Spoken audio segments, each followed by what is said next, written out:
Hello guys, আপনারা কেমন আছেন? আমি আপনাদের দোয়া ভালো আছি।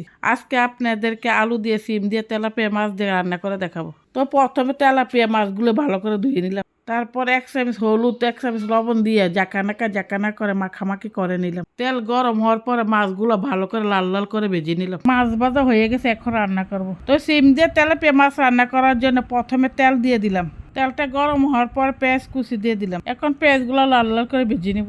পেঁয়াজ লাল লাল করে ভাজা হয়ে গেলে 1 চামচ রসুন বাটা দিয়ে দিলাম। তারপরে 1 চামচ হলুদ, 1 চামচ মরিচ পরিমাণ মতো লবণ দিয়ে দিলাম। এবার জাকানা করে লাড়াচাড়া করে নিলাম। এবার মশলাগুলো লাল লাল হওয়ার পর আলুগুলো দিয়ে দিলাম। আলু দিয়ে লাড়াচাড়া করার পরে পরিমাণ মতো পানি দিয়ে দিলাম। পরিমাণ মতো পানি দেওয়ার পর ঢাকনা দিয়ে গোড়া দিয়ে দিলাম। তারপর 5 মিনিট পর ঢাকনা তুলে একটু লাড়া দিয়ে দিলাম। এবার আলুর মধ্যে সিমগুলো দিয়ে দিলাম। আলু দিয়ে সিম দিয়ে তেলাপিয়া মাছ খাইতে অনেক মজা লাগে। আলু দিয়ে সিম দিয়ে তেলাপিয়া মাছ দিয়ে কার কার পছন্দ কমেন্ট করে জানো। তো এখন ভালো করে লাড়াচাড়া করে নিলাম। পরিমাণ মতো পানি দিয়ে ঢাকনা দিয়ে গোড়া দিয়ে দিলাম। 2 মিনিট পরে ঢাকনা তুলে টমেটো আর কাঁচামরিচ দিয়ে দিলাম।